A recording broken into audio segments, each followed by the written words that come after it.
गुरुदेव भेद को जान गए हैं कि ये जीव क्या है, ये प्रकृति क्या है। वो जो बोले वही तुम मान लेना, क्योंकि तुम अपनी बुद्धि से जो जानोगे केवल प्रकृति को जानोगे। बुद्धि की रचना प्रकृति से हुई है और वो केवल प्रकृति को जानती बस। और गुरुदेव जीव को भी जानते हैं और प्रकृति को भी जानते हैं। तो क्या करें? अपने मन की मत चलाओ, अपनी बुद्धि की बात मत मानो, गुरुदेव की बात मानो। क्यों? क्योंकि गुरुदेव तो जीवत्व से हटाकर भव सिंधु से पार करके प्रेम सिंधु में डुबोने की चेष्टा कर रहे हैं, और हम अपनी बुद्धि लगाएंगे तो फिसल करके माया के ऐसे गड्ढे में पहुंच जाएंगे जहां से निकलना कठिन है। गुरुदेव क्या करते हैं? अपने बंदे की दृष्टि को घुमा देते हैं। कैसे घुमा देते हैं? तुम्हारा कोई नहीं, ये संसार स्वप्नवत है, बिल्कुल असंग, बिल्कुल असंग।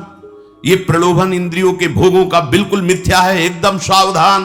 अंतर्दृष्टि में आ, बाहर दृष्टि बंद कर। बंदी की दृष्टि सब फेरी अंतर करें और घट का पाट गुरुदेव खोलें। कपट का पर्दा हटा दिया जो त्रिगुणात्मिका माया के द्वारा रचा था, और लाडली लाल का साक्षात्कार करा दिया। कहे कवि नर देख भव सिंधु में, गुरुदेव समान कोई ना ही तौले। गुरुदेव के समान अगर तराजू रख के देखा जाए तो कोई नहीं है अपना हितैषी। क्योंकि भव सिंधु में डुबोने वाले तो करोड़ों मिलेंगे, लेकिन भव सिंधु से पार करने वाले एकमात्र गुरुदेव है। अब गुरुदेव के पार करने की जो बात है कि गुरुदेव कैसे पार करते हैं, तो गुरुदेव के पास एक अजब जड़ी बूटी है, और वो दे देते हैं। उस अजब जड़ी बूटी का खेल ये है कि उसको सूंघते ही माया नागिन मर जाती है। वो जड़ी कबीर साहब कह रहे हैं, गुरु मोही दीन ही अजब जड़ी, सोई जड़ी मोही प्यारी लगत है, ये अमृत रसन भरी, गुरु मोही दीन ही अजब जड़ी।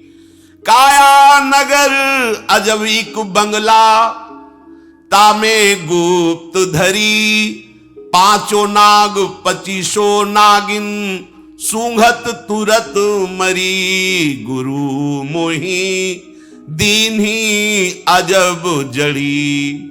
या कारे ने सब जग खायो, पर ये सतगुरु देख डरी, कहे कबीर सुनो भाई साधो, ले परिवार तरी, गुरु मोही दीन ही अजब जड़ी।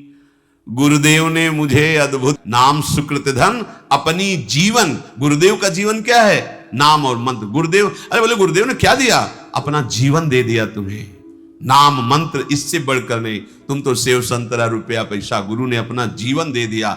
जिस जीवन में जी रहे, जिस जीवन की महामहिमा है, वो आपको दे दिया। अब आप उसको ना समझे, ये आपकी मूढ़ता है। पाए रतन चिन्हो नहीं।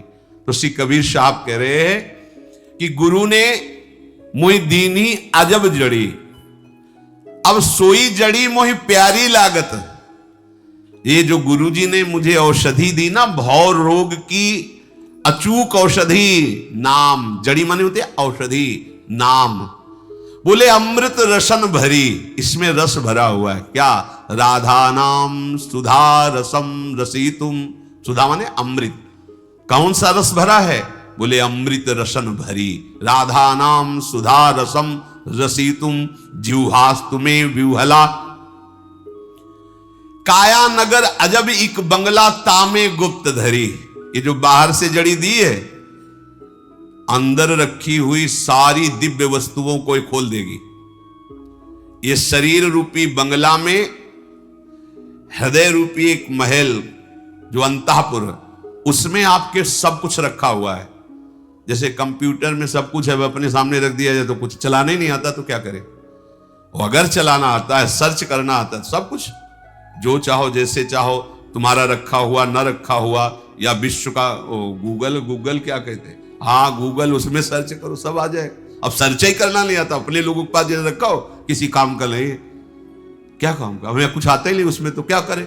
ऐसे ही अध्यात्म का सर्च करने का ज्ञान नाम से प्रकट होता है। यही सब निकलता चाहे ज्ञान विज्ञान सिद्धियां अनुभव, हृदय में निकुंज विहार सब प्रकट हो जाए। यही काया नगर अजबिक बंगला तामे गुप्त धरी, पांचों नाग पंच प्राण, 25 नागिन, 5 ज्ञानेन्द्रियां, पंच तन्मात्रा और पंच कर्मेंद्रियां और पंच महाभूत कितने हुए 20, अंतःकरण चतुष्टय 24 और अविद्या जो स्वरूप को जीवत्व में लाई 25। ये 25 नागिनियां सूंघते ही मर जाएंगी। कबीर साहब कह रहे 5 नाग 25 नागिन सूंघत तुरंत मरी। सूंघाओ इनको, राधा राधा राधा राधा राधा राधा।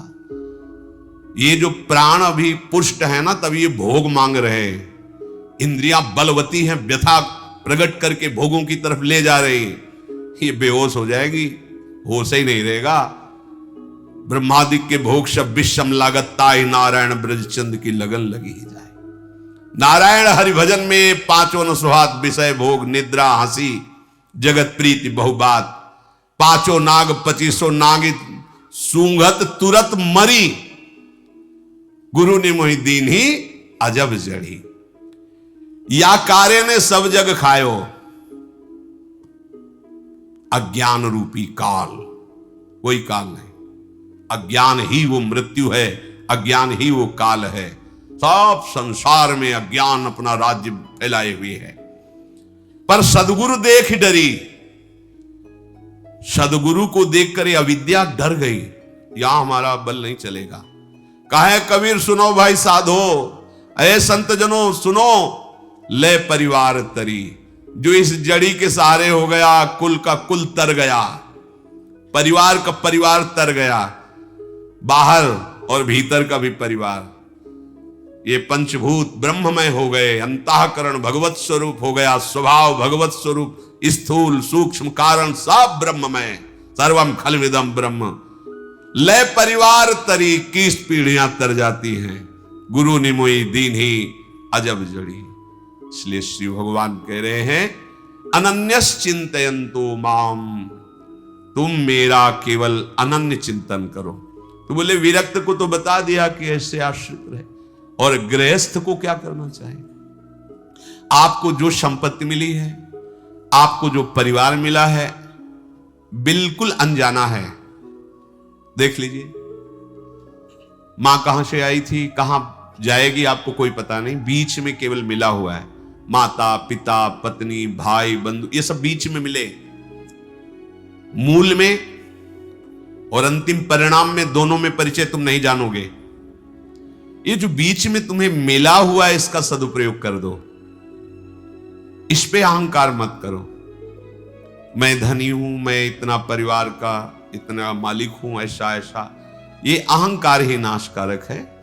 गृहस्थ के तरने के लिए सरल उपाय है, नाम जप करो और अंदर से भाव रखो, नाथ सकल संपदा तुम्हारी, मैं सेवक समेत सुत नारी। और जितना बन सके अपने कर्तव्य के पालन पर दृष्टि रखो, दूसरे के कर्तव्य पर नहीं। जैसे मानो आप पति हैं, तो आपको यदि अहंकार है पति होने का, तो आप पत्नी से उसके कर्तव्य का पालन कराना चाहेंगे। अरे हम तुम्हारे पति, तुम्हारा एक कर्तव्य, तो तुम्हारा क्या कर्तव्य उसके प्रति बनता है, कभी सोचा?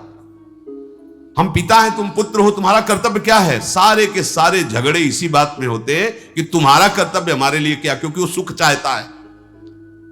काम बिगड़ जाएगा। अगर तुम अपना काम बनाना चाहते हो तो सिर्फ अपने कर्तव्य का ध्यान करो। तुम पिता हो, पुत्र के प्रति तुम्हारा क्या कर्तव्य है? तुम भाई हो, तुम्हारा बहन के प्रति क्या कर्तव्य है? तुम पति हो, तुम्हारा पत्नी के प्रति क्या कर्तव्य है?